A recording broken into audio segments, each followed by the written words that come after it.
What's up, Wargamers? Welcome back to World of Wargaming. I'm Isaiah. Today we're finally going to get into a game of Space Station Zero. I decided to not wait on the other models. I'm going to go with what I have, and if this crew dies, I'll swap them out, or these may just be standing models. You may tune in one day and there may be a totally different model there. But this is going to be the very first mission. We're going to play challenge number 1, and we're going to see how far we can get through the space station. So this game is, if you're not aware, from Snarling Badgers.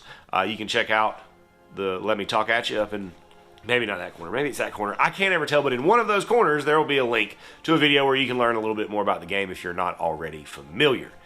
Before we get into it, however, please do consider hitting that like, subscribe, and maybe even the bell notification so you can be alerted when I post new content, which is usually Monday, Wednesday, and Friday. Also, every like and comment helps us survive the space station just a minute or two longer. And let's get into this first game of Space Station Zero. All right, folks, we're ready to get into our first game of Space Station Zero. We've got our board, got our crew, which we'll take a closer look at here in a second, dice, our D12, and rule book. So my crew consists of Callum McCabe, my captain, the three brothers, Liam, Lachlan, and Lucian, followed by my ace pilot, Miss Ducky Ferguson, my engineer, Cooter Cunningham, and my doctor, Leopold Dreyfus, medical officer. And that does it for my 6-man pirate crew. So we're going to be starting with challenge 1, because that's where every entry point for a new crew into the space station begins. Now right now we have a bare board, so we have a chart here for a random terrain table. So we're going to roll on this and see what we get. And we roll for each quarter of the first one. We get a 6, which is 2 pieces. We get a 7, which is 2 pieces. We get a 9, which is 2 big pieces and 1 D3 small pieces. And we get another 6, which is 2 pieces. All right, docking bay, first room, a docking bay access port. Assembled. We're going to get roll for some baddies to see what kind of obstacles the team is going to be dealing with for our first challenge. Look right here at challenge 1.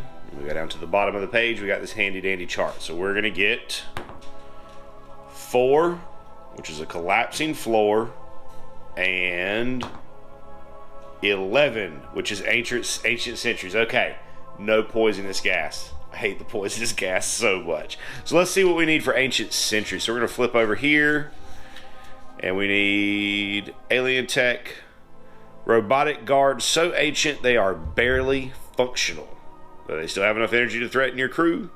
Set up 6 ancient centuries per crew participating in this challenge. Set up equally divided between the 2 zones, and the 2 zones are right here. At the beginning of the game, my engineer Cooter will upgrade to a quick field upgrade for somebody's weapon as an engineer. That's going to be Liam's weapon, this soldier right here. So it'll have +1 to its combat stat bonus when it goes to attack with it. And we're ready to get in it. Players always have the initiative first in a new round. So I'm going to start with Liam. He's going to shoot that fellow right. Liam is a base 4 combat, +3 for his heavy kinetic weapon, +1 for his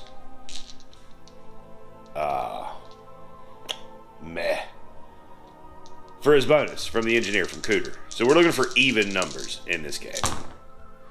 So I can re-roll 2 dice. We're going to re-roll these 2 1s because otherwise that would be bad for me.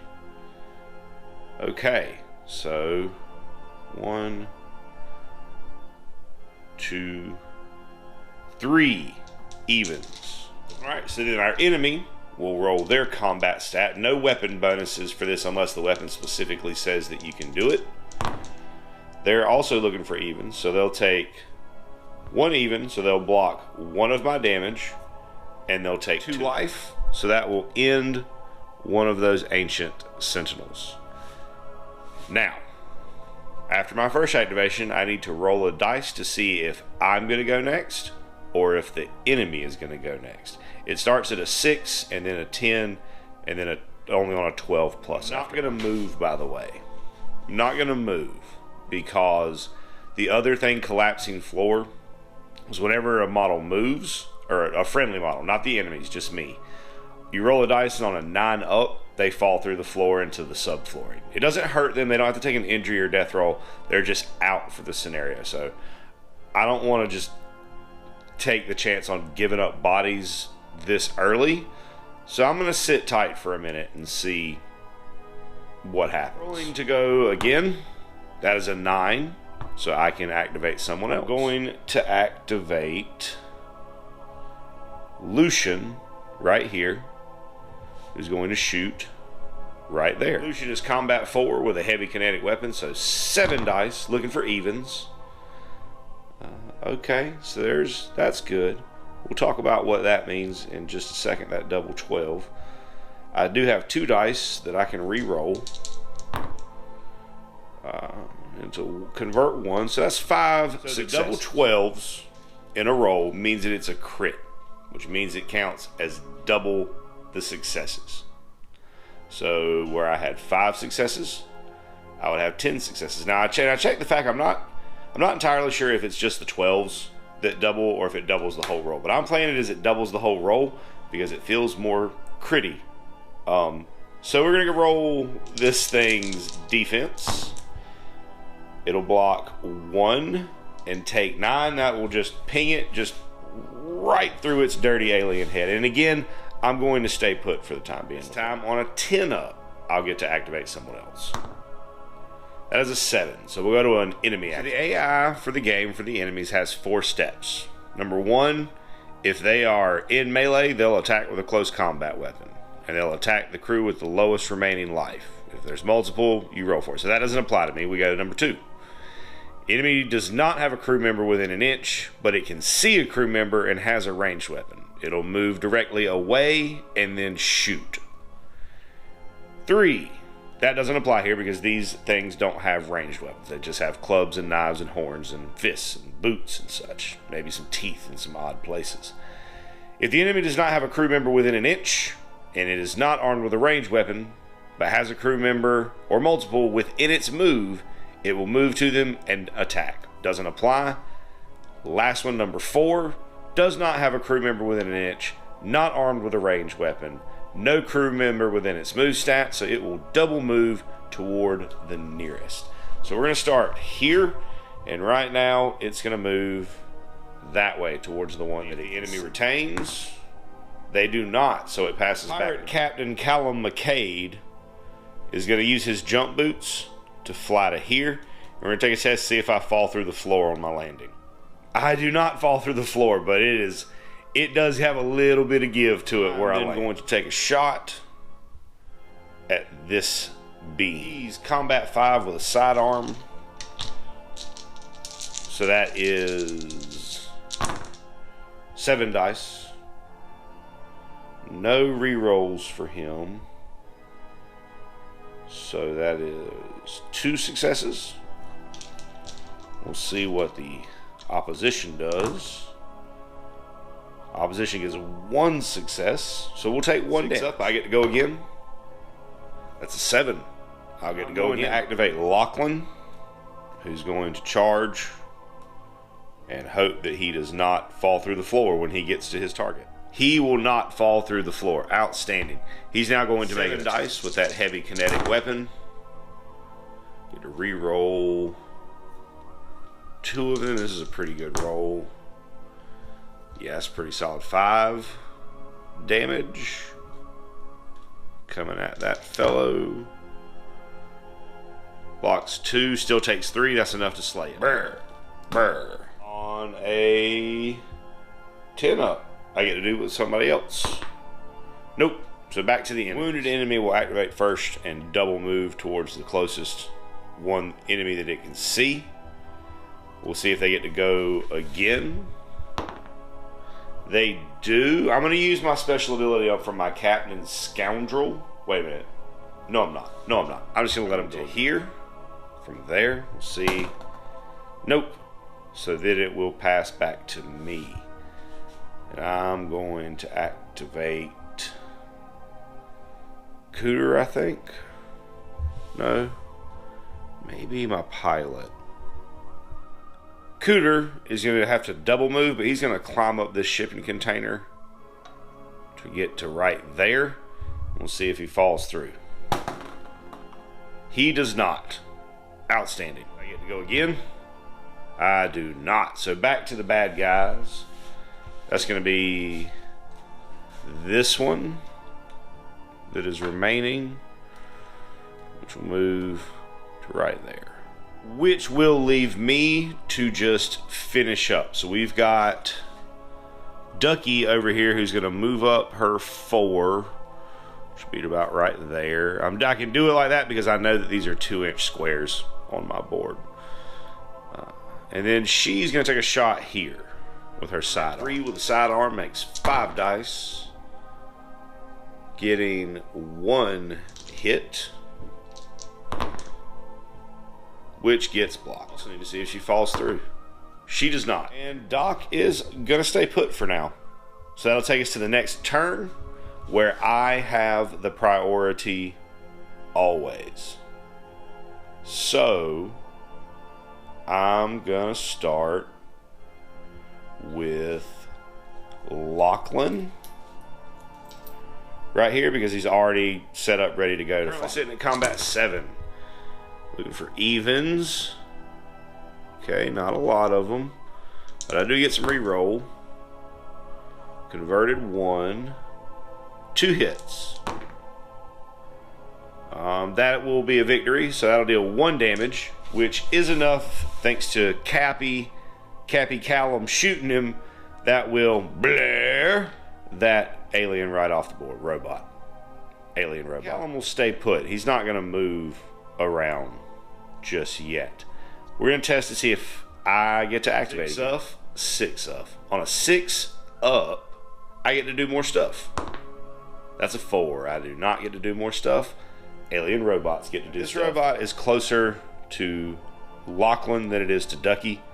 So he's going to come charging over here at Lachlan, but he will not be able to swing. It will take both of his moves to get over there. And then we'll see if the bad guys get to do more stuff or if I get to do stuff. All right. Bad guys. 12. You know what? I am going to use my scoundrel roll here from my captain. And they still get to do stuff. So this last one is... This big baddie will get up to the top of this shipping container with Cooter. Then it'll pass to me, and it's really just me for the rest of it because they're out of bad guys. So Cooter gonna open fire on this fellow right here. Combat 3. His energy weapon is +3. 1, 2, 3 hits. See what the bad guy gets. 2 blocks, so 1 damage. Ducky will shoot at that one because I can shoot into that mess. 5, 1 success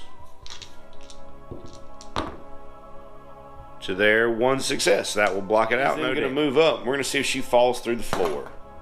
She does not. Solid foot. Next up, Liam. You're going to take a shot at that fellow right there. Combat 7. Okay, we're going to re-roll this and this. Convert 1, I'll take that.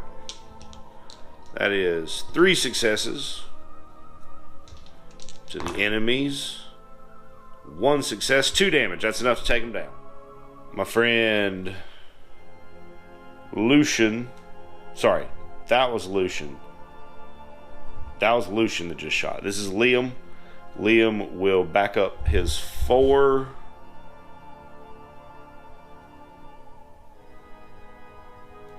Right there. And we're going to... first I'm going to see if I fall through. And if I don't fall through, we're going to shoot at him. Oh! We fell through. Cap Captain Callum's going to fly over. He falls through. He does not fall through. And he will take a shot there. 5 plus 2 for the sidearm.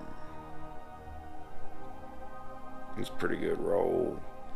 That's 5 potential damage, of which they will block none. That is a dead thing. And at that point, we find that there are 5 potential paths leading out of this docking bay. At that point, we roll and consult the chart to see which challenge we will go to next. Got a 3. Next up, we will be going to challenge 3, which is the repair bay. Before we do that, do have a little bit of post-game stuff, we got some XP, we killed some stuff, we did some things, so let's go through our post-game scene. Again, for my friend Liam, who fell through the floor, there's no roll that I have to make for him. He's not hurt or injured, he just kind of got hung up in the wiring of the subflooring. So we fish him out before we move on to the next area of the station. So the XP gains are pretty straightforward. Once we figure out who survives, each crew member that survives gains 1 XP, and my commander gains a bonus XP if they survive. So both of those are true. So everybody will get 1, and then my captain, Callum McCade, will get an extra one. Your commander will get a bonus or a level up, as it were, every 7 XP. Your crewmates will get 1 every 5 XP. And that will bring us to the end of our first soiree, sojourn, journey into Space Station Zero. Thanks for tuning in, hanging out. I hope I did everything right. I think I did most of it right. If I didn't, please let me know in the comments. Help me out. I'm learning with y'all. But thank you so much for tuning in, hanging out. I hope you have an absolutely amazing rest of your day. And as always, I'd like to say a big, huge, from the bottom of my heart, thank you to our patrons who support us and pledge to us over on Patreon. You guys are the absolute best. If you enjoyed the content you saw here today and that's something that you would like to consider doing to help out the channel, go over there, check out the link in the description, check out the Patreon. There's a lot of cool stuff over there, including access to our Discord server, talk to me, hang out with me, talk about our work, what we got going on in the hobby, some shout outs, all kinds of cool stuff. Check it out if that's something that you think you would be into. And regardless of whether or not you do that, I want you to know that I am incredibly grateful that you decided to stop by and spend part of your day with me today, rolling dice and pushing toy soldiers around. I hope you have an amazing rest of your day. And as always, may the dice be ever in your favor.